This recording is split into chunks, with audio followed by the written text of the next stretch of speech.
Magandang araw! Ako si Mrs. Annalyn L. Laurito, Teacher 3 ng Citer Francisco Memorial National High School mula sa Science Department. Ako po ang magiging tagapagbasa ng maikling kwento sa araw na ito. Tara!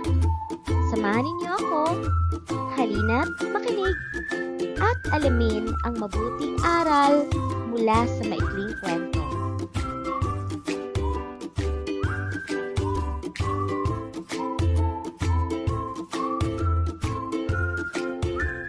Narito ang maikling kwento na pinamagatang Ang Lumang Tren sa Purok Mahinahon.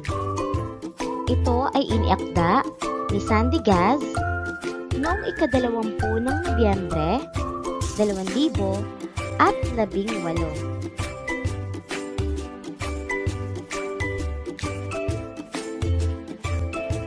Kabaliktaran ng pangalan ng Purok Mahinahon ang mga tao na nakatira doon. Palaging may nagsisigawan, lalong-lalo na sa tuwing may nagiinuman at may mga asawang sumusundo dahil hating gabi na.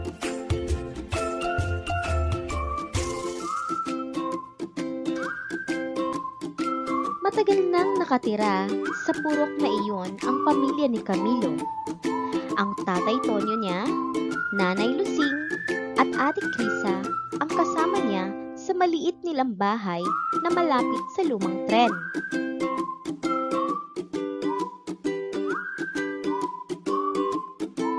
Tanyag sa buong Purok Mahinahon ang lumang tren na iyon. Alam na alam ng mga nakatira doon na marami ang namatay noong naaksidente ito roon at kabilang na doon ang kapitan noon ng purok na si Kapitan Rogelio.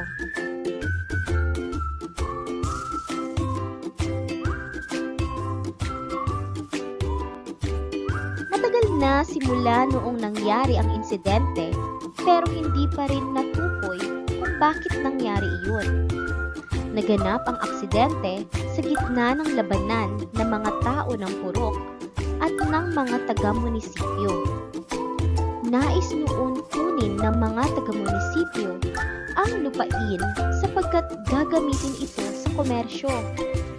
Nanindigan ang mga taga-Purok Mahinahon na hindi sila pwedeng paalisin dahil matagal na sila doon.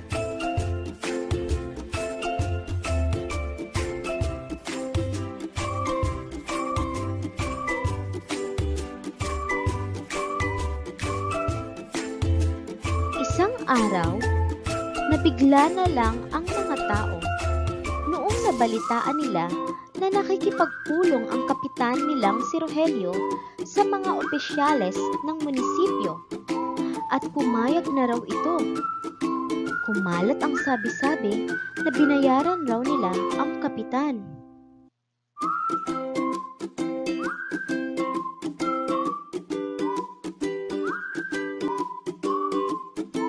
Isang gabi, inutusan ni Mang Tonyo si Camilo na kunin ang naiwan niyang balde malapit sa lumang tren.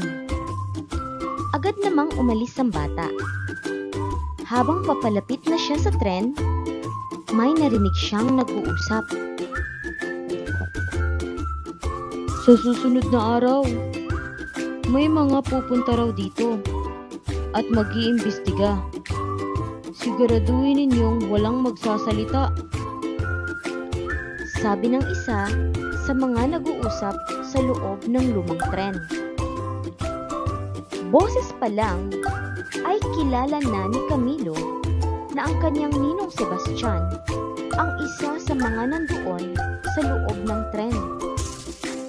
Hindi pa rin siya makapaniwala sa mga narinig niya. Pagbalik niya sa bahay nila, tinanong niya ang ama tungkol rito.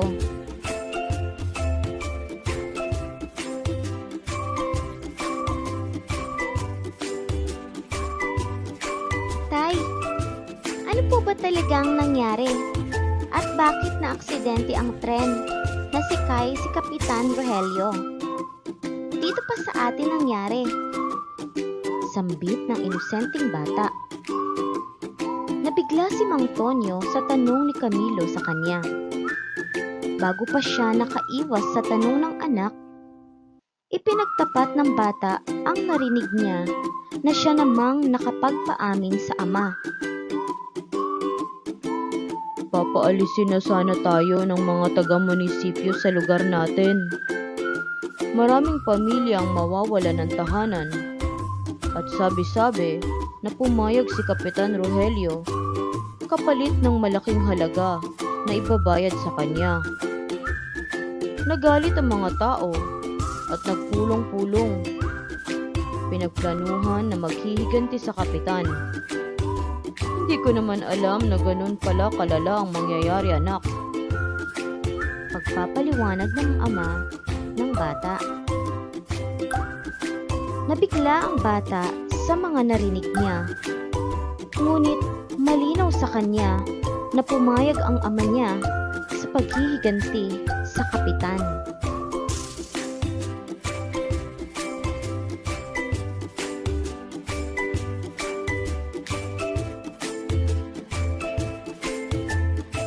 Noong gabing iyon, bumalik sa isipan ni Camilo ang mukha ni Laida, anak ng kapitan. Habang nasa sahig ito, umiiyak sa harap ng bangkay ng kapitan.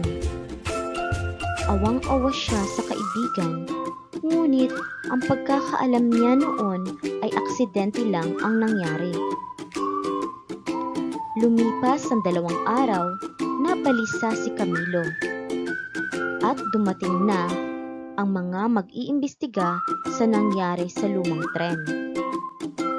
Halos lahat ng mga taga-Purok Mahinahon ay pinaninindigan na aksidente iyon at walang may pakana.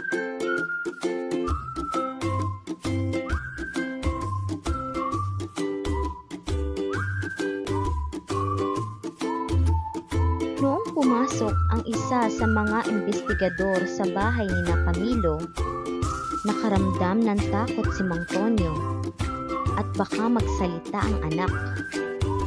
Pinaakyat niya ito sa silid nila para masigurado na hindi siya magsusumbong.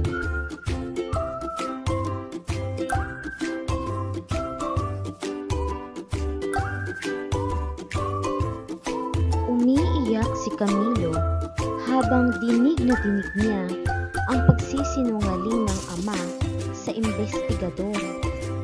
Ang nanay Lucin ay naninindigan rin na walang alam sa nangyari. Umalis ang investigador nang walang tamang impormasyon na nakuha.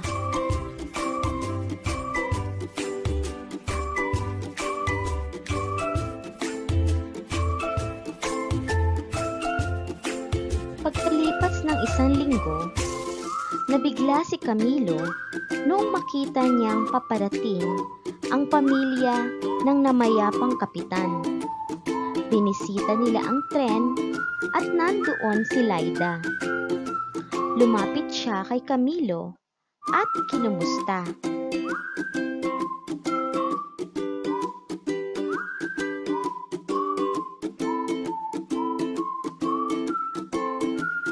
Pagkatapos ng sandaling pagkukumustahan, nagpasya nang umalis si Laida. Pinigilan siya ni Camilo at tinanong kung pwede silang mag-usap sandali. Sinubukan ko dahil mahal na mahal ko ang mga magulang ko. Pero hindi na kaya ng konsensya ko. Alam ko na ang nangyari na tumapos sa buhay ni Kapitan Rogelio. Pinagplanuhan ng mga taga rito na mangyari ang insidente na iyon. Pag-amin ng bata. Nagulat si Laida sa mga narinig niya at biglang napaiyak ng malakas. Nilapitan siya ng mama at kuya niya at agad na agad niyang sinabi ang mga ipinagtapat ni Camilo. Nakaramdam na ng kabang bata sa ginawa niya.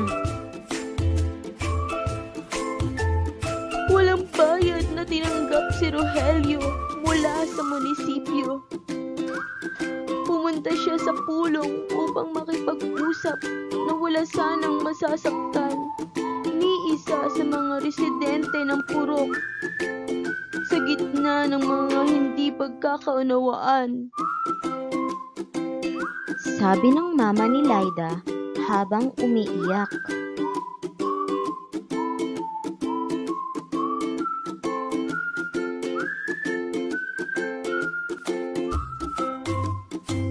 Kinabukasan, may dumating na mga pulis sa purok Mahinahon.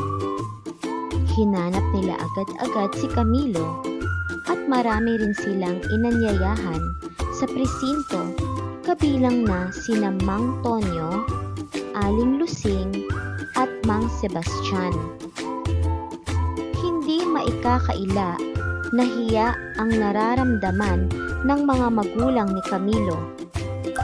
Humingi naman ng patawad ng bata. Ipinaliwanag ni Aling Lusing sa anak na wala itong kasalanan at naiintindihan nila ang ginawa nitong pag-amin. Marami sa mga taga-purok Mahinahon ang nakulong, ngunit hindi kabilang ang mga magulang ni Camilo. Lumabas sa investigasyon na hindi talaga nila alam na ganun yung mangyayari dahil akala nila ay mag-aaklas lang laban kay Kapitan Rogelio.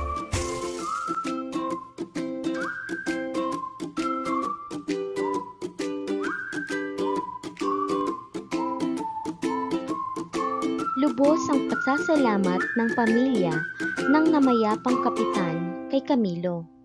Dahil sa kanyang pagtatapat, nabigyan na rin nila ng hustisya ang pagkamatay ng kanilang padre de pamilya. At dito nagtatapos ang ating maikling kwento. Ilan sa mga aral na makukuha sa maikling kwento na ito. Una, huwag agad-agad maniwala sa mga sabi-sabi. Pangalawa, pahalagahan ang pagsasabi ng katotohanan. Pangatlo, idaan sa mapayapang pag-uusap o legal na proseso ang paglutas ng hindi pagkakaunawaan. At ang pang-apat, maging mabuting halimbawa sa mga kabataan. Maraming salamat sa pakikinig. Paalam!